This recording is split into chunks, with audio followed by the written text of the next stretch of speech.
dramatique que l'on paye très longtemps après. Vous voyez, donc ça a commencé sous Giscard, la restriction brutale du nombre de médecins. On vous sent plus prudent ce matin, professeur Raoult, notamment sur les décisions prises par le gouvernement. Est-ce que c'est parce que vous en avez assez d'être le centre de certaines critiques?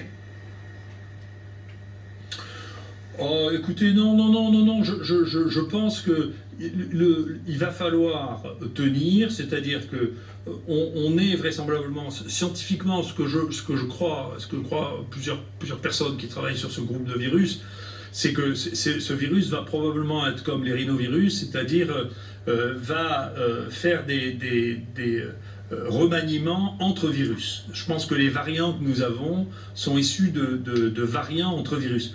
Donc il va falloir tenir.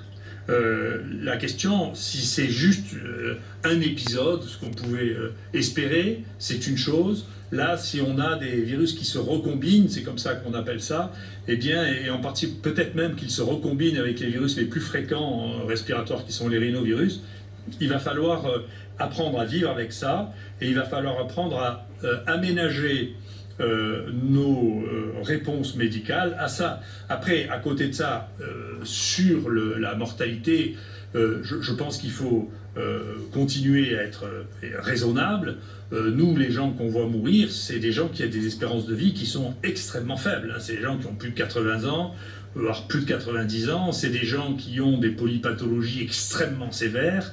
Donc, si vous voulez, les morts vraiment et franchement imprévues, il y en a extrêmement peu ou pas. Donc c'est un peu comme la canicule, si vous voulez. En réalité, l'année qui a suivi la canicule, la mortalité des sujets âgés s'est effondrée parce que les gens qui avaient une espérance de vie courte étaient mortes pendant la canicule. Donc sur le moyen terme, bien sûr, personne ne souhaite mourir même à 85 ans, mais sur le moyen terme, ça n'a pas de conséquences majeures sur l'espérance de vie, ou très peu. Donc on verra ça, là aussi, on verra quand les choses arriveront. Il va falloir apprendre à vivre avec ça, et vivre avec ça, ça veut dire que il faut que le niveau de tension entre les uns et les autres se calme. Moi, personnellement, c'est pas que ça m'ennuie, mais je suscite un nombre de réactions que je croyais incroyables. Il y a des gens qui m'insultent, qui se plaignent auprès du Conseil de l'Ordre. Il y a une cinglée là, qui fouille les 3500 publications que j'ai faites pour savoir si je ne me suis pas trompé. C'est pas que ça m'empêche de dormir.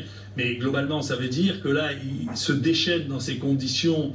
C'est Bernard Manivet qui a dit ça, une cruauté, si vous voulez, qui a le droit de s'exprimer, que l'on ne doit pas laisser s'exprimer dans des sociétés civilisées. Et donc, je pense que la crise sociale, là, est une crise sociale qui est très violente, que c'en est juste une partie. Il ne faut pas trop ouvrir les portes à la cruauté. C'est pas bien. C'est très dangereux. Voilà. Donc, moi, je continue à penser que l'essentiel de mon métier, c'est ce que je fais, c'est d'organiser ici les choses pour prendre les gens en charge. Vous savez, on en reçoit 3000 par jour. C'est un défi quotidien de faire que les gens n'attendent pas 4 heures, de trouver la capacité pour les tester, de les prendre en charge. C'est un défi quotidien, c'est notre métier. Ensuite de ça, moi j'ai une opinion que j'ai manifestée sur le fait qu'en fonction de la prise en charge, eh bien on n'avait pas la même mortalité, je le maintiens. Je pense encore une fois que l'approche scientifique de ce pays a été trop virtuelle.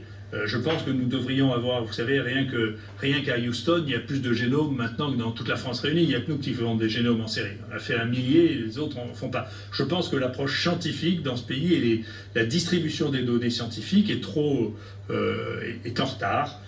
Toutes les données sur la séroprévalence, sur les génomes, sont des choses qui amènent les scientifiques à réfléchir. Et la science, c'est pas une chose qui se décide juste par un conseil scientifique.